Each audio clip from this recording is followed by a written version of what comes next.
पुढे सविस्तर बातमी बघूयात। राज्यामध्ये तापमानामध्ये वाढ होतीये। पुढील आठवडाभर राज्यात कोरडं हवामान असल्याचा अंदाज हवामान विभागाने वर्तवलाय। पुण्यात 32 अंश सेल्सिअस तापमानाची नोंद झाली आहे, तर पुढील आठवड्यामध्ये तापमानात 1 ते 2 अंश सेल्सिअस वाढ होण्याची शक्यता हवामान विभागाने वर्तवली आहे। राज्यामध्ये तापमानामध्ये मोठी वाढ होताना पाहायला मिळते आहे। पुढील काही दिवसांमध्ये राज्यात जे आहे ते कोरडे हवामान राहण्याचा अंदाज जो आहे तो हवामान विभागाने वर्तवलेला आहे। आजपासून तापमान 36 अंश सेल्सिअसवर जाण्याचा अंदाज जो आहे तो हवामान विभागाने वर्तवलेला आहे। खरं तर तापमानामध्ये हळूहळू राज्याच्या सगळ्याच भागामध्ये वाढ होणार आहे।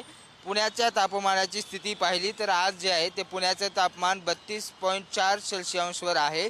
हे कमाल तापमान आहे आणि किमान तापमान जे आहे ते 17.5 सेल्सिअस अंशावर असल्याचं आपल्याला पाहायला मिळते। अशीच परिस्थिती जी आहे ते कोकण, मध्य महाराष्ट्र आणि मराठवाड्यात असणार आहे।